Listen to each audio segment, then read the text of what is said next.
Hey guys, welcome to this vlog. So I'm about to head out in a few. I'm heading to Trademark Hotel.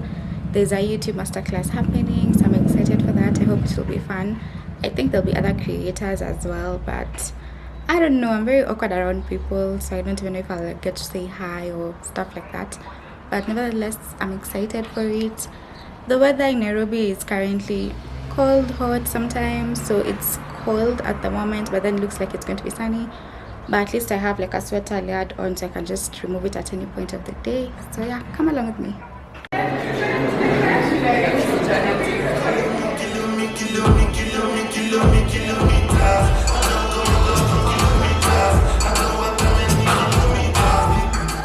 All know that as a content creator, you want your content to be seen, not only by just your friends, but you want people. Add sound. Have you all clicked on add sounds and on the rise, right? Those are the sounds that we encourage you to use, and these sounds are always a selection of to have audio for 15 seconds. So that means that if you're creating a piece of content that's 60 seconds.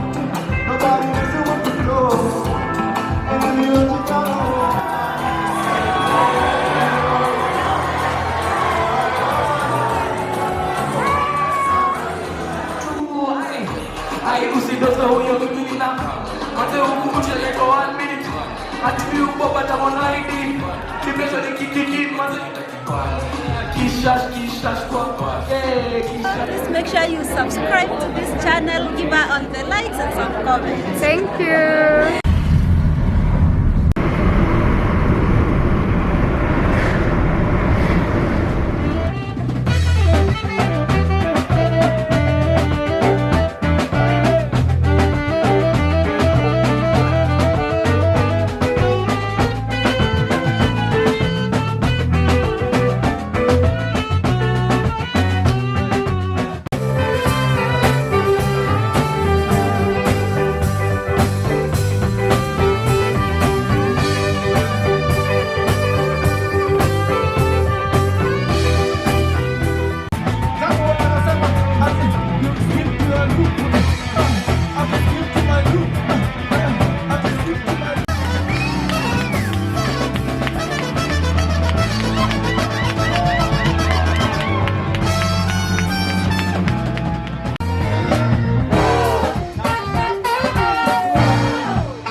Who has a wedding to attend? Me.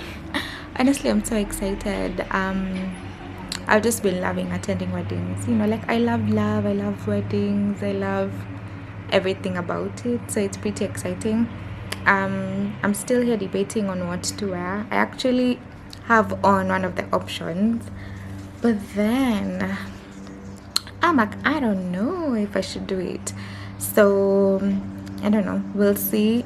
I'm thinking of this and my other icon dress that I love so much, but this is a dress I've not worn out before, but then I don't know if I feel secure enough to wear it, you know, and that sucks, but we'll see. The weather is looking nice, so at least that's a plus.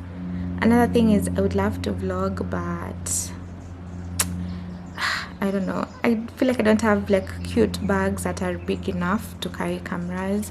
So if I'm going for a wedding, I feel like I don't compromise on carrying a camera versus getting a bag that will match my outfit. So yeah, I guess I won't vlog, but I think I'll try to show you my outfit before I leave or something. Yeah, so I guess see you in a few. Hey, so I'm about to head out to a conference in a few. The conference is happening today and tomorrow. I am honestly very excited about it. I think this has been quite an eventful week. The weather is not giving, but you know, it's fine. So I'm excited for that. I hope I'm able to connect and talk with people. Yeah, honestly, that's the plan, and of course to learn. Yeah. So yeah, I guess see you in a few, or tomorrow, or I don't know. Yeah.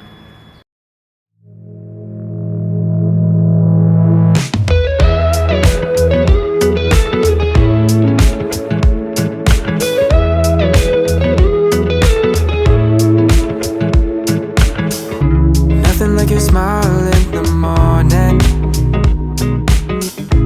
following the linings on your cheeks. Cause baby, in your absence life is boring, so I'll never leave. It's easier to love when it's in the world, right? I would not have had the capacity to report the kinds of things that I did had I not had partners that helped me both understand the data sets and get them out in time. Applying this to elections, it might not be in these highly technical areas, although there might be. I'm speaking to an audience of lawyers. We will need lawyers just in case we go out and start getting arrested for doing our jobs. Creating these centers or these nodes of collaboration are crucially important. The final example I will give is an example from the speaker who was my predecessor here, from Uganda. There's a fairly famous journalist called Raymond Mujuni. He's an investigative reporter. He's got a very big online presence. And when the shutdown happened in Uganda, he recognized that there were a lot of people outside of the country who were relying on him to communicate what was taking place. There was lots of violence taking place. There were lots of disappearances, as you would have heard, and the Museveni regime, which we have proven, was involved not just in physical targeting of people, but also targeting of people online through deliberate misinformation campaigns. So what do you do as a journalist when you have this audience that you want to speak to but cannot in the realm of media, of an internet shutdown? He reached out to me and handed me his Twitter credentials. And I would then now follow the election and tweet on his behalf on his account.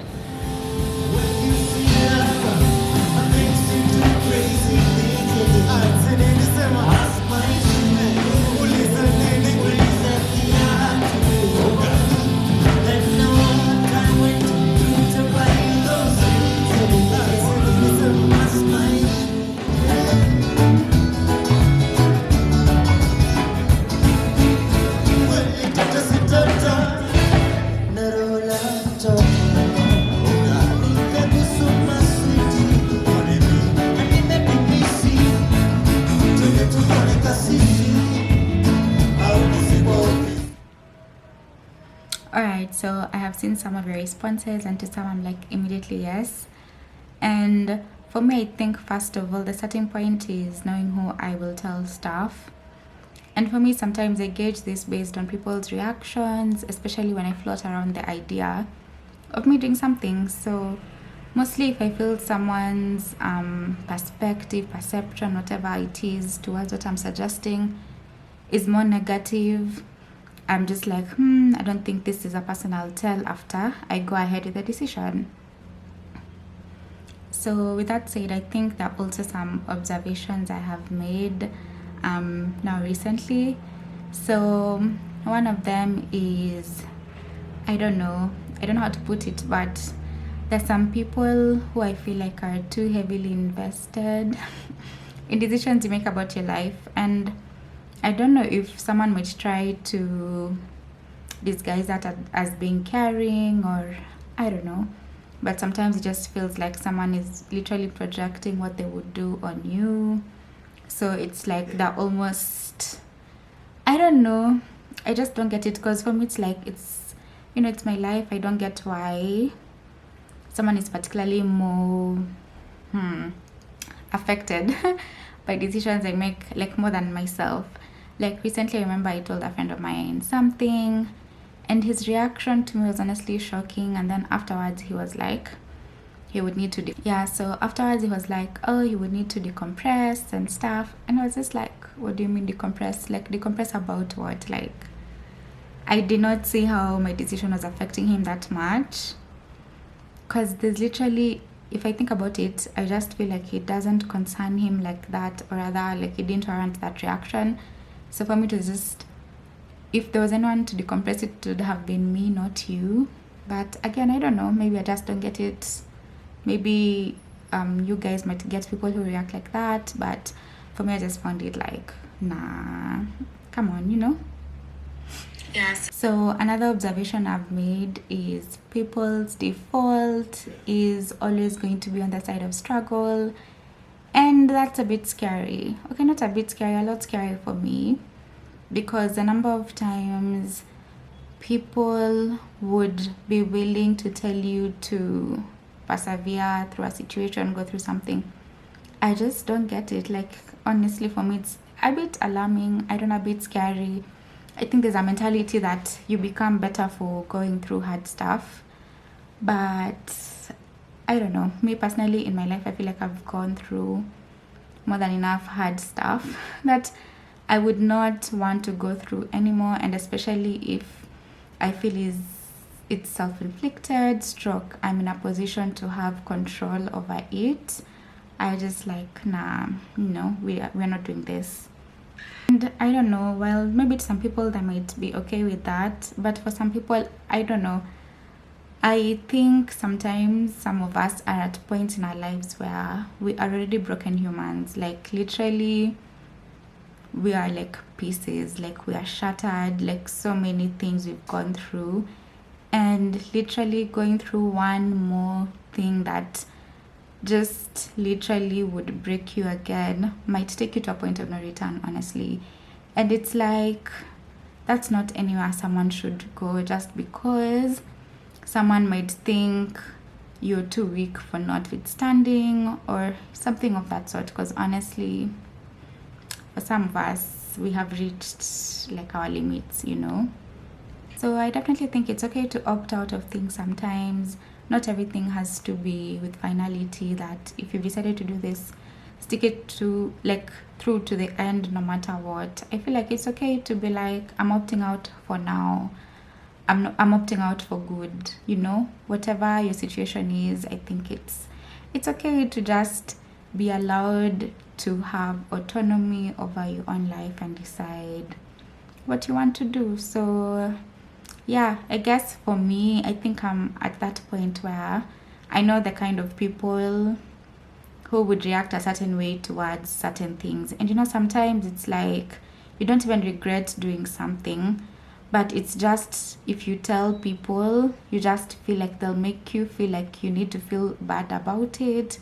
You need to have some sort of guilt, some sort of remorse about it. But honestly, sometimes you're actually really happy and thriving and like, oh, I should have done so. And you're like, oh, I should have done this sooner. So I feel like, even for me, it's probably a check-in moment, because I'm like, moving forward, I don't know how much of me I project on someone else's lives or choices or decisions. Because most times, which can be understandable, is when someone's giving their opinion, they're probably giving it based on their experiences or based on what they think they would do in that situation. But in that moment, you're the only one in that situation, so better place to decide for yourself. Because someone else might think they would do that in a situation, but maybe wouldn't.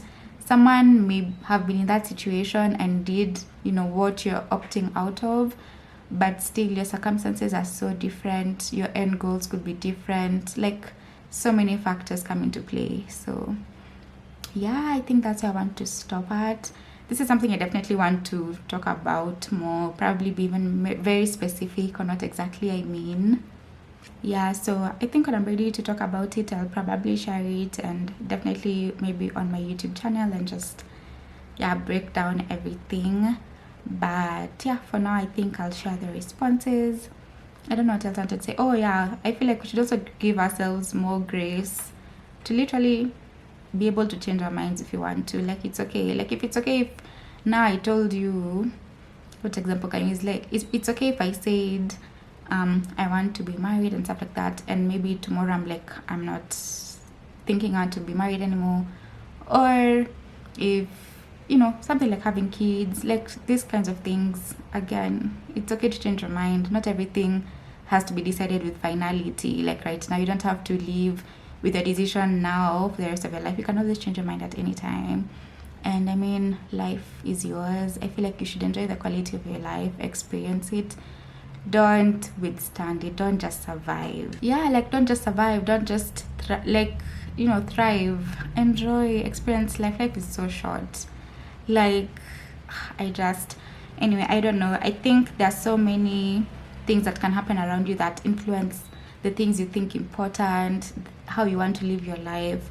For me, I think that probably has been significantly influenced by loss. So I just feel like my worldview about my life and how my future looks like for me is so wild and different maybe to some people. Like I'm very quick to change my mind. Like I will do it. Like I will just change my mind and I'm like, this is what I want to do. Like, okay, let's do this, let's try this. Like, yeah. So let me stop at that and share your responses. If you want to respond to one of my stories, you can also just DM. Maybe we can chat a bit or something. Yeah. No? If you also want to share any of your personal like stories and maybe the question box was not enough, you can also DM me. We chat about it and yeah, see how that goes. So now I'm stopping here for real and I wish you all a lovely weekend. If you also want to share any... Okay, I'm done now. So I had basically asked a question on Instagram based on something I'm currently feeling very strongly about, just because it directly is affecting me at the moment.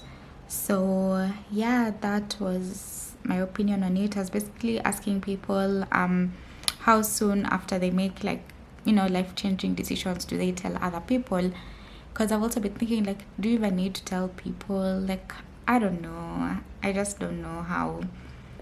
I think I'm at that point I'm trying to reconcile probably that thing of, you know, you need people, you need a community, versus I want to dictate my life. For me, it's just something I'm still, I guess, trying to navigate and figure out.